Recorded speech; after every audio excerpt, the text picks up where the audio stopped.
بسم اللہ الرحمن الرحیم۔ السلام علیکم میرے محترم ناظرین، غوث پاک رحمۃ اللہ علیہ کو چاہنے والے اس دنیا میں لاتعداد موجود ہیں۔ آپ اللہ تبارک و تعالیٰ کے ایک نیک بندے، ایک عظیم شخصیت اور ایک ایسے ولی ہیں جو اپنی کرامات کے لیے مشہور ہیں، اور اسی لیے آپ کو ولیوں کا سردار کہا گیا ہے۔ آج ہم آپ کو غوث اعظم دستگیر کے ایک ایسے دیوانے کی کہانی بتائیں گے جسے سن کر آپ کا ایمان تازہ ہو جائے گا اور آپ کی محبت غوث پاک دستگیر کے لیے اور زیادہ بڑھ جائے گی۔ ویڈیو شروع کرنے سے پہلے آپ سبھی سے گزارش ہے کہ کائنڈلی چینل کو سبسکرائب کر لیں اور ویڈیو کو اینڈ تک دیکھیں۔ روایات میں ہے کہ آغاز گجرات الہند میں ایک غوث پاک رحمۃ اللہ علیہ کا دیوانہ رہا کرتا تھا، جو کہ 11ویں شریف نہایت ہی اہتمام سے مناتا تھا۔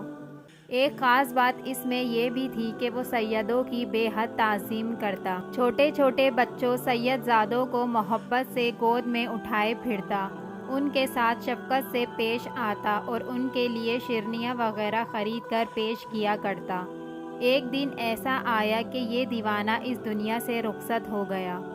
میت پر چادر ڈالی ہوئی تھی، لوگ جمع تھے، ہر طرف سوگ کا سما تھا کہ اچانک چادر ہٹا کر وہ غوث پاک رحمۃ اللہ علیہ کا دیوانہ اٹھ بیٹھا۔ لوگ گھبرا کر بھاگ کھڑے ہوئے، مگر اس نے پکار کر کہا، سنو تو صحیح، ڈرو مت، میری بات سنیے۔ لوگ جب اس کے قریب آئے تو وہ کہنے لگا، بات دراصل یہ ہے کہ ابھی ابھی میرے 11ویں والے آقا، پیروں کے پیر غوث اعظم دستگیر حضرت شیخ عبد القادر جیلانی رحمۃ اللہ علیہ تشریف لائے تھے۔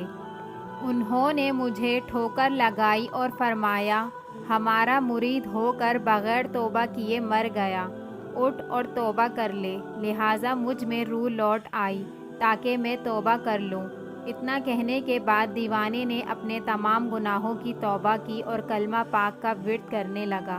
پھر اچانک اس کا سر ایک طرف ڈھلک گیا اور اس کا انتقال ہو گیا۔ سرکار بغداد حضور غوث پاک رحمۃ اللہ علیہ کے دیوانوں اور مریدوں کو مبارک ہو کہ سرکار بغداد رحمۃ اللہ علیہ فرماتے ہیں کہ میرا مرید چاہے کتنا ہی گنہگار ہو، اس وقت تک نہیں مرے گا جب تک وہ توبہ نہ کر لے۔ سبحان اللہ۔ اللہ تبارک و تعالی ہمیں اپنے آخری وقت میں توبہ کرنے کی توفیق عطا فرمائے۔ اللہ پاک ہمیں اور ہمارے گھر کو ہمیشہ اپنے حفظ و امان میں رکھے، آمین۔ ویڈیو اچھی لگی ہو تو لائک کر کے سبسکرائب کے بٹن کو دبانا نہ بھولیے گا۔